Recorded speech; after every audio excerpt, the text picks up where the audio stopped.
반갑습니다. 더 맑은 보상TV 김주연입니다. 국립암센터 출신 손해사정사로서 오늘도 여러분의 소중한 보험금 권리를 지키기 위해 이 자리에 섰습니다. 오늘 함께 나눌 주제는 이름조차 생소하지만 막상 닥치면 환자와 가족분들을 깊은 절망에 빠뜨리는 희귀질환, 바로 에드하임 체스터병입니다. 아마 이 영상을 보고 계신 분들이라면 힘겨운 투병 생활 와중에 보험사로부터 이 병은 암이 아니다 라는 청천벽력 같은 거절 통보를 받고 답답한 마음에 정보를 찾고 계실지도 모르겠습니다. 희귀난치성 질환이라는 고통만으로도 버거운데 믿었던 보험금마저 지급되지 않는다면 그 억울함은 이루 말할 수 없을 것입니다. 하지만 미리 포기하지 마십시오. 보험사의 주장과 달리 의학적, 법률적 근거를 제대로 갖춘다면 일반암은 물론 고해감 진단비까지 수령할 수 있는 길이 분명히 존재합니다. 오늘 제가 그 핵심적인 보상 가이드를 명확하게 짚어드리겠습니다. 우선 여러분이 겪고 계신 이 답답한 상황부터 살펴보겠습니다. 에드하임 체스터병은 조직구가 비정상적으로 증식해 뼈, 신장, 심장, 폐 등의 전신 장기를 침범하는 무서운 질환입니다.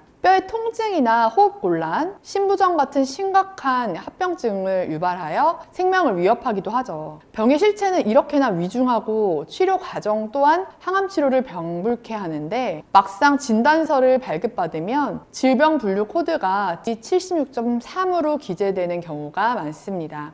보험사는 바로 이 D코드를 문제 삼는데요. KCD상 D76.3은 악성 신생물, 즉 암이 아닌 단순 질환으로 분류되기 때문입니다. 심지어 보험회사는 자체 의료자문을 통해 이 병은 단순히 조직구가 증식하는 질환일 뿐 암세포가 아니므로 암 진단비를 줄 수 없다고 주장하며 면책을 통보하곤 합니다. 환자 입장에서는 병원의 주치의도 명확한 C코드를 주저하고 보험사는 약관을 들이대니 도대체 어디서부터 문제를 풀어야 할지 막막할 수밖에 없는 노릇입니다. 하지만 국립암센터 출신인 제가 병리학적 관점에서 단호하게 말씀드립니다. 에드하임 체스터병은 명백한 암, 즉 악성 식물로 인정받아야 마땅합니다. 보험사가 내세우는 논리는 국내 질병 코드 체계 한계를 악용한 것에 불과합니다. 현재 WHO와 국제 질병 분류 기준을 살펴보면 에드하임 체스터병은 이미 2016년도부터 조직구성 악성 종양으로 재분류되었습니다. 특히 최근 의학 연구에서는 이 질환에서 비라프 V602 유전자 돌연변이가 높은 비율로 발견된다는 점을 들어 단순한 염증성 질환이 아닌 클론성 증식을 하는 종양성 질환임을 명확히 하고 있습니다. 국제 기준에 따르면 이 병의 행동양식 코드는 /3으로 악성 종양을 의미하며 질병 코드로는 C96에 해당합니다. 그렇다면 왜 국내에서는 여전히 분쟁이 발생할까요? 안타깝게도 국내 통계청 기준인 KCD가 최신 국제의학 기준을 실시간으로 반영하지 못하고 에드하임 체스터병에 대한 고유 코드를 따로 지정해 두지 않았기 때문입니다. 보험사는 이 틈을 타 국내 기준에는 암코드가 없으니 암이 아니다 라는 소극적인 해석을 고집하는 것이죠. 하지만 우리 법원과 금융분쟁조정위원회는 약관 해석에 있어서 작성자 불이익의 원칙을 따르고 있습니다. 약관이나 질병 분류가 모호할 때에는 가입자인 소비자에게 유리하게 해석해야 한다는 것이죠.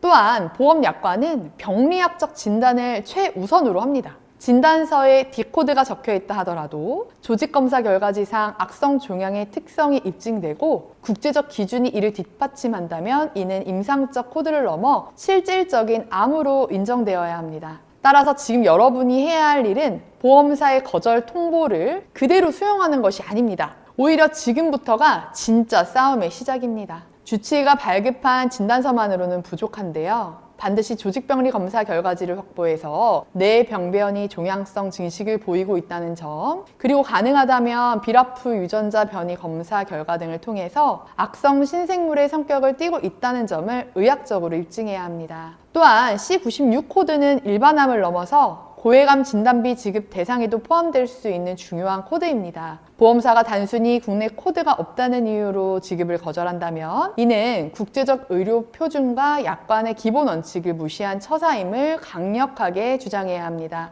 물론 개인이 거대 보험사를 상대로 방대한 의학 논문과 국제분류 체계를 근거로 싸우는 것은 결코 쉬운 일이 아닌데요. 자칫 섣불리 대응했다가는 보험사가 유리하게 짜놓은 의료자문의 덫에 걸려 영영 보상 기회를 잃을 수도 있습니다. 에다임 체스트병과 같은 희귀 질환 보상 분쟁일수록 첫 단추를 잘 꼽으셔야 합니다. 더말끔 보상TV는 여러분이 겪고 있는 억울함이 없도록 국립암센터 출신의 전문성과 정확한 분석을 바탕으로 여러분의 권리를 끝까지 함께 지키겠습니다. 정당한 보상은 여러분의 당연한 권리입니다. 시청해주셔서 감사합니다. 김주연이었습니다.